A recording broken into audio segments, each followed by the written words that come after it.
días, chicos, espero que estén bien. Hoy vamos a dar nuestra clase sobre los signos vitales, en donde los signos vitales son mediaciones o mediciones de las funciones más básicas del cuerpo. Son aquellos signos que al estar presentes indican vida y al no estarlo pueden indicar muerte o la muerte del paciente, o también se le dice que el paciente obitó. Entre los signos vitales tenemos, en primer lugar, tenemos el pulso, tenemos la respiración, la temperatura, la presión arterial y el reflejo pupilar. Ahora vamos a hablar nosotros de cada uno de estos tipos de signos vitales que se realizan la evaluación en los primeros auxilios. El pulso, del latín pulsus, es el latido intermitente de las arterias que se siente en varias partes del cuerpo y se palpa especialmente en la muñeca. En la muñeca tenemos nosotros una arteria que se llama arteria radial, que está en dirección al dedo pulgar. Los latidos cardíacos se transmiten a las paredes de las arterias, produciéndose por la presión una distensión de su pared elástica, que vendría a ser la arteria. Esta distensión se puede observar y se puede palpar. En donde nosotros podemos observar también el pulso, en un pulso que se llama pulso carotideo, que se encuentra a nivel del cuello, a nivel cervical, tanto hacia el lado derecho como hacia el lado izquierdo, se encuentra el pulso carotideo. Y muchas veces cuando la persona es flaca, ¿sí? O sea, presenta o posee poca masa muscular, este pulso carotideo se puede observar y también se puede palpar. Pero el latido o el pulso que más se palpa es el pulso radial, ¿sí? El corazón, el corazón tiene 4 cavidades. Tiene 4 cavidades el corazón, 2 hacia el lado derecho y 2 hacia el lado izquierdo. Hacia el lado izquierdo hay una cavidad que se llama ventrículo izquierdo del corazón. Y ese ventrículo izquierdo del corazón es el músculo, está formado por un tejido muscular que se contrae para poder enviar con una velocidad la sangre para que pueda ser distribuida en todo el cuerpo. Porque ustedes saben que la sangre se encarga de transportar los nutrientes y especialmente el oxígeno. Entonces, este ventrículo, al contraerse, dispara la sangre con una velocidad y eso es el pulso. O sea, el pulso está muy relacionado con la contracción del ventrículo izquierdo del corazón. A la par que se contrae el ventrículo izquierdo, también se siente el pulso y se puede observar el pulso. Las propiedades del pulso: tenemos la frecuencia, que es el latido por minuto que presenta el corazón, ¿sí? Al igual que el pulso. Y esta frecuencia es lo que nosotros vamos a evaluar, ¿sí? En un ratito. El ritmo, la regularidad del pulso. O sea, la regularidad se refiere a que cuando se contrae el ventrículo izquierdo del corazón, también se tiene que sentir el latido del pulso. Hay una patología que se llama asincronismo, en donde el corazón se contrae y después de varios segundos recién se siente el pulso. Entonces, eso es una patología cardíaca. Puede ser un problema en la válvula del corazón y que está produciendo esta alteración en el ritmo del pulso. Generalmente, como les dije, el pulso se tiene que palpar una vez que se contrae el corazón, o sea, el ventrículo izquierdo, también se tiene que palpar el pulso de la misma manera. Luego tenemos la amplitud, la fuerza del latido. Hay algunos pulsos que son pulsos débiles, en donde el pulso se siente de forma mínima. Y hay otros casos en donde, por ejemplo, cuando hay hay un aumento de la frecuencia cardíaca, o sea, una taquicardia, la amplitud de la fuerza del latido del pulso aumenta, ¿sí? Y cuando hay una hipotensión, por ejemplo, una disminución en la presión arterial, la amplitud de la fuerza del latido disminuye, se siente de menor medida. A eso se refiere la amplitud del latido o del pulso de las arterias. Los valores normales de la frecuencia de esto que vemos aquí, tenemos que en las personas adultas la frecuencia normal es de 60 a 80 latidos por minuto. A nivel escolar, ¿sí? O sea, en los adolescentes suele ser entre 80 a 100 latidos por minuto, y en los lactantes o en los recién nacidos, ¿sí? La frecuencia del pulso es de 100 a 120 latidos por minuto. Entonces, esto hay que manejar muy bien, esto hay que aprenderse de memoria para que puedan tener estos valores al realizar la evaluación de la frecuencia del pulso. Acá vemos algunas alteraciones en el pulso, ¿sí? Entre ellas tenemos la taquicardia, que es el aumento de la frecuencia cardíaca por encima de 100. Por encima de 100. Pero hay que tener en cuenta que en los lactantes lo normal es de 100 a 120. Entonces, de 130 o 140 en los lactantes, entonces está aumentado. En los escolares o en los adolescentes, su rango límite es de 100 y en los adultos es de 80. La bradicardia es la disminución de la frecuencia cardíaca, que es de menos 60 latidos por minuto. La sistolía es la ausencia del pulso. Evidentemente, si hay ausencia del pulso, puede ser por una alteración en el corazón, porque el corazón no está latiendo, o porque esa arteria, en este caso la arteria radial, sufre algún tipo de lesión, un corte, entonces la velocidad del pulso no llega a nivel de la muñeca, entonces no se puede sentir el pulso. La arritmia es el ritmo desigual del pulso, que fue lo que les dije, que la arritmia está muy relacionada con el asincronismo.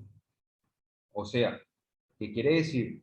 Que el corazón se contrae, pero el pulso a nivel de donde queremos evaluar, tanto a nivel radial, a nivel humeral, a nivel de la arteria carotidea, se siente después de varios segundos. Eso es la arritmia.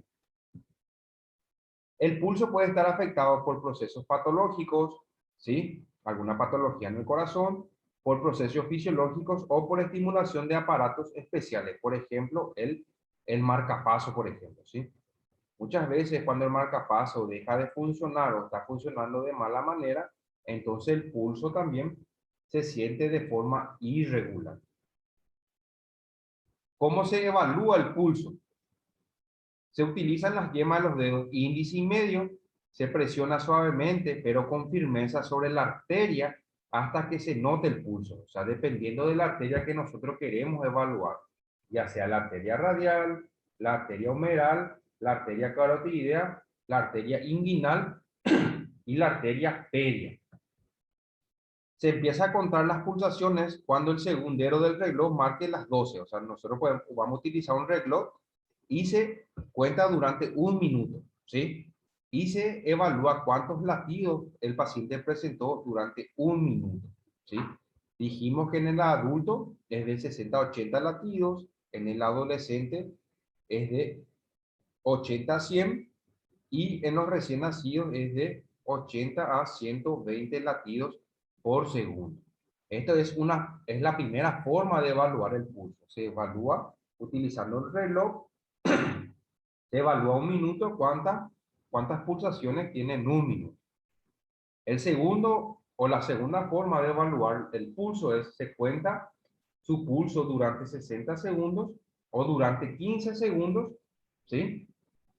Y después se multiplica por 4 para calcular los latidos por minuto. O sea, en vez de controlar los 60 segundos o un minuto, estar ahí un minuto y ver cuántos latidos presenta el paciente, también se puede hacer, se puede contar solamente durante 15 segundos cuántos latidos tuvo, si tuvo 20 o si tuvo 30, y eso se multiplica por 4.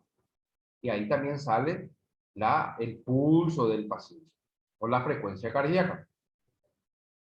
Mientras esté contando, no mira el reloj continuamente, más bien concéntrese en las pulsaciones, porque muchas veces uno se concentra en el reloj, va observando constantemente, o mira de un lado, o mira a otro lado, entonces pierde la cuenta del pulso. Siempre hay que concentrarse en las pulsaciones que presenta el paciente. ¿Dónde podemos evaluar el pulso? La arteria radial, que es lo que vemos aquí, ¿sí? En dirección al dedo pulgar. La arteria carotídea, que se encuentra a nivel del cuello. La arteria humeral es lo que encontramos aquí, por encima del pliegue del codo. La arteria femoral, que se encuentra en la ingle, ¿sí? A nivel inguinal. Y la arteria pedia, que se encuentra en el dorso del pie. Entonces, de esta forma nosotros podemos evaluar el pulso, la frecuencia cardíaca, ¿sí? El que más se utiliza es la de la muñeca, de la arteria radial. Ahí terminamos nosotros referente al pulso o a la frecuencia cardíaca. Luego tenemos la respiración, la segunda evaluación. La respiración es la acción y efecto de respirar. Es el proceso mediante el cual se produce un intercambio en el aire respirado de oxígeno por el anhídrido carbónico a nivel de los pulmones. ¿Qué quiere decir? Que nosotros en cada inspiración o cuando introducimos el aire, el oxígeno ingresa a los pulmones, tanto derecho como lado izquierdo, y al exhalar o al expulsar el aire, nosotros expulsamos el dióxido de carbono o el anhídrido carbónico, que es el CO2. Ese anhídrido carbónico nosotros tenemos que expulsar porque ese es el producto de desecho del metabolismo de la célula. Entonces, eso es la respiración, la entrada y salida del aire. La ventilación pulmonar consiste en la entrada y en la salida del aire de los pulmones. Se realiza a merced a los movimientos respiratorios de inspiración y expiración, que suele ser de 12 a 18 veces por minuto. ¿Qué quiere decir? Que la frecuencia respiratoria normal suele ser de 12 a 18 veces por minuto que uno mete o introduce y expulsa el aire de los pulmones. En una persona adulta, en condiciones normales, inhalando una cantidad aproximada de 500 centímetros cúbicos en cada inspiración. O sea, ¿qué quiere decir? Que durante cada inspiración que nosotros hacemos una inspiración normal, no una inspiración forzada, nosotros introducimos 500 centímetros cúbicos de oxígeno a los pulmones, ¿sí? Eso se llama ventilación pulmonar, la entrada y la salida de aire de los pulmones. Los valores normales, dijimos que en los adultos es de 2 a 18 respiraciones por minuto. A nivel escolar o adolescente es de 20 a 25 respiraciones por minuto. Y en los lactantes es de 30 a 50 respiraciones por minuto. Algunas alteraciones de la respiración son la taquipnea, es el aumento de la frecuencia respiratoria. Es cuando está en los adultos por encima de los 18, vamos a suponer 22, 23, en los escolares está 30 y en los lactantes está en 60 o 70. La bradipnea es la disminución de la frecuencia respiratoria, o sea, es cuando está por debajo de estos valores. En los adultos por debajo de 12, en los escolares por debajo de 20 y en los lactantes por debajo de 30.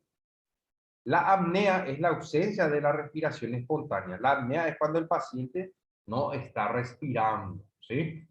Y la disnea es la sensación de dificultad o incomodidad de respirar. La disnea también se le llama de forma vulgar, se le dice el famoso yucu-A, es cuando el paciente le falta el aire. Y esta disnea se clasifica nuevamente en 4 grados. El grado 1 de disnea es, por ejemplo, cuando la persona camina 10 cuadras, luego se detiene y empieza a sentir esa dificultad de respirar. Eso es el grado 1. El grado 2 es cuando la persona camina 5 cuadras, se detiene y empieza a sentir esa sensación de dificultad de respirar. El grado 3 es, por ejemplo, cuando el paciente o la persona barre, cocina, ¿sí? O hace la actividad de la casa y siente esa dificultad de respirar. Y el grado 4 es el grado más grave, es cuando el paciente está acostado, por ejemplo, boca para arriba, se mueve a un costado o al otro costado y ahí siente esa dificultad de respirar. Entonces, el grado 4 es el grado más grave de la disnea. ¿Cómo medir la frecuencia respiratoria? Por simple observación, o sea que se cuenta cuántas veces se mueve el tórax en un minuto. También se puede hacer a través de la palpación, como apoyando la mano sobre el tórax de la persona, contando cuántas veces se mueve la mano en un minuto. O sea, podemos colocar la palma de la mano a nivel del tórax o del pecho del paciente y vemos cuántos movimientos realiza durante un minuto con el reloj. Y ahí nosotros ya vimos los valores normales de la frecuencia respiratoria. Luego tenemos la temperatura, que es el estado de los cuerpos percibidos por el sentido del tacto, gracias al cual observamos que están más o menos calientes o fríos. La temperatura altera gran número de propiedades de los cuerpos y en esto se basan los distintos métodos para su medida o para su evaluación. Los valores normales, ¿sí? Son entre 35, entre 36,5 y 37,2. Esos son los valores normales de la temperatura, entre 36,5 y 37,2. La hipertermia es el incremento de la temperatura corporal mayor a 38 grados.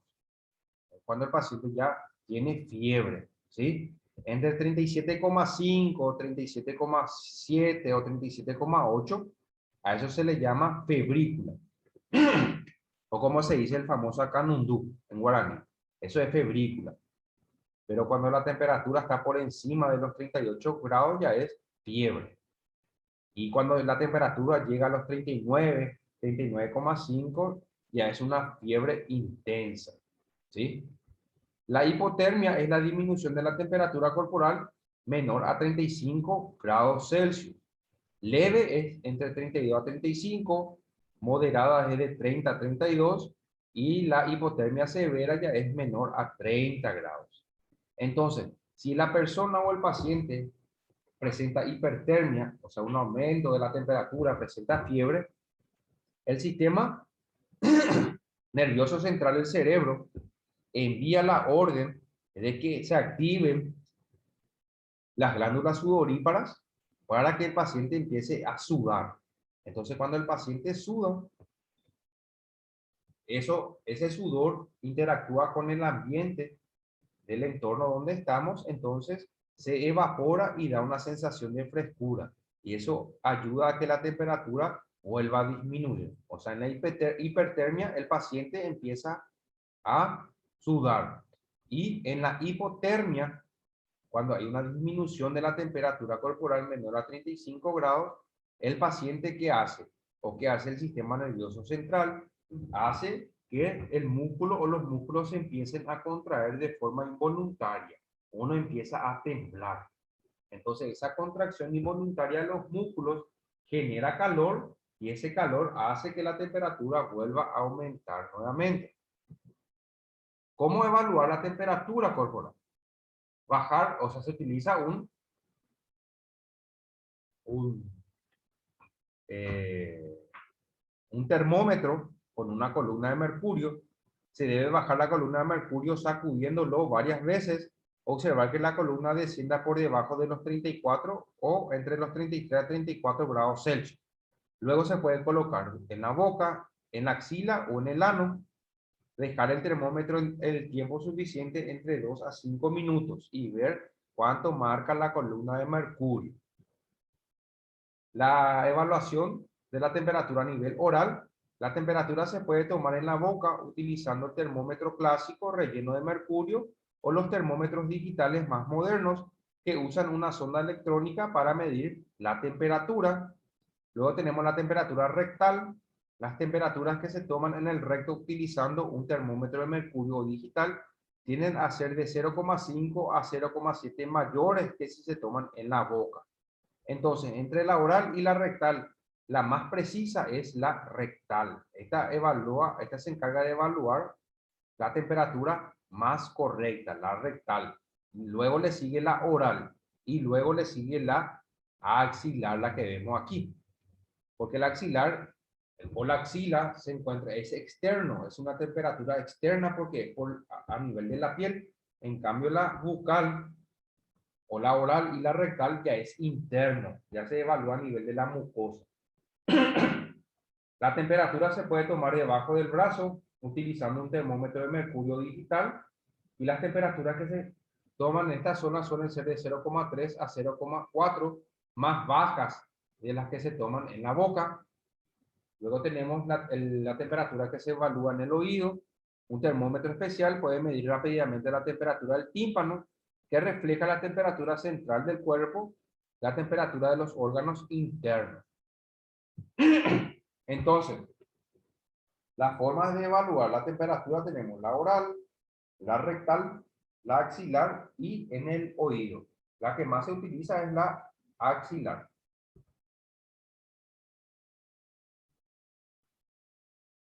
Luego tenemos la presión arterial, que es la presión ejercida por la sangre dentro de los vasos sanguíneos, también llamada tensión de latín tension onis o tensión arterial. En la presión arterial podemos distinguir dos componentes de acuerdo al ciclo cardíaco, que son la sístole o la contracción del ventrículo izquierdo, que esto que vemos aquí, que fue lo que les dije hace rato, el corazón tiene 4 cavidades, uno hacia el lado derecho, dos hacia el lado derecho y dos hacia el lado izquierdo. Esto se llama aurícula derecha, ventrículo derecho, aurícula izquierda y ventrículo izquierdo. Entonces, la sístole es cuando se contrae el corazón, cuando el corazón bombea la sangre. Y la diástole es la relajación, es cuando el ventrículo se tiene que relajar para que vuelva a ingresar nuevamente sangre nueva y luego se vuelva a contraer para poder bombear la sangre.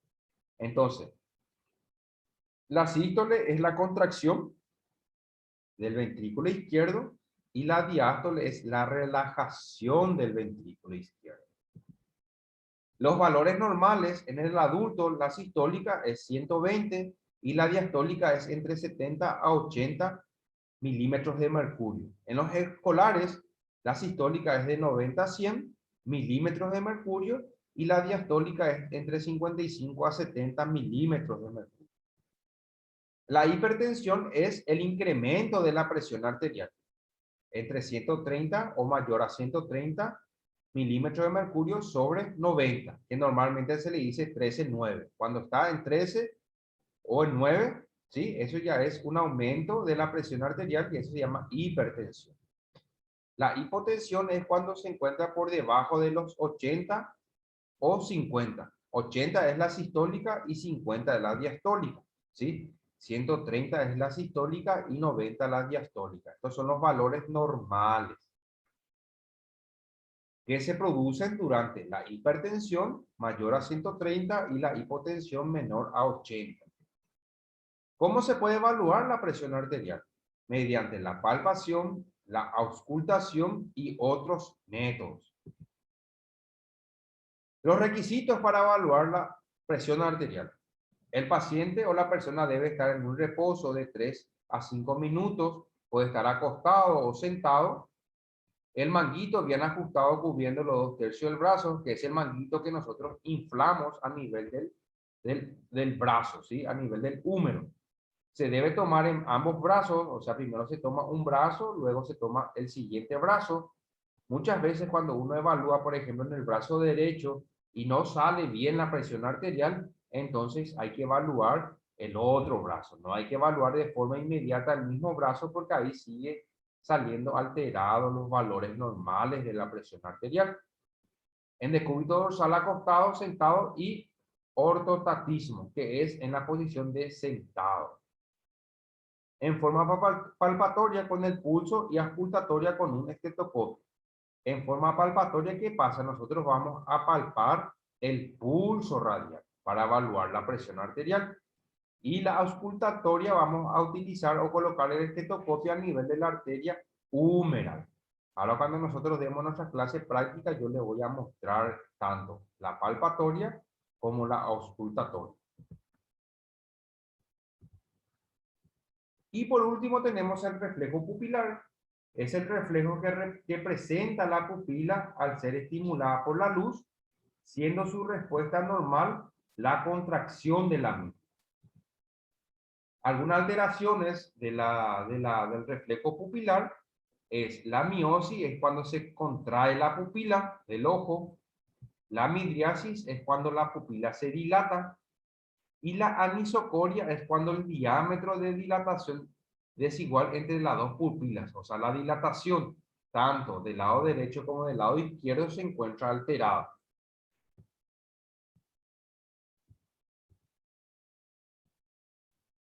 El reflejo pupilar, tenemos pupilas dilatadas que no reaccionan ante la luz, pueden ser indicativo de muerte cerebral o lesión cerebral severa, ¿sí? Tanto la pupila dilatada, la midriasis, ¿sí? Las pupilas dilatadas que no reaccionan ante la luz pueden ser indicativo de muerte cerebral o lesión cerebral severa, ¿sí? Que vamos a hablar nosotros ahora en la siguiente clase que vamos a dar ahora, que es la escala de Glasgow. Entonces, cuando la pupila no se dilata, entonces hay una lesión cerebral o una muerte cerebral. Y cuando las pupilas se encuentran contraídas, pueden ser indicativas de intoxicación por drogas o problemas cerebrales severos. Entonces, las alteraciones de la pupila tenemos la miosis, la midriasis y la anisocoria. ¿Cómo nosotros evaluamos el reflejo pupilar? Utilizando el teléfono, por ejemplo, alumbrándole el ojo al ojo del paciente, o sino una linterna de evaluación, una linterna pequeña que se utiliza para evaluar la pupila.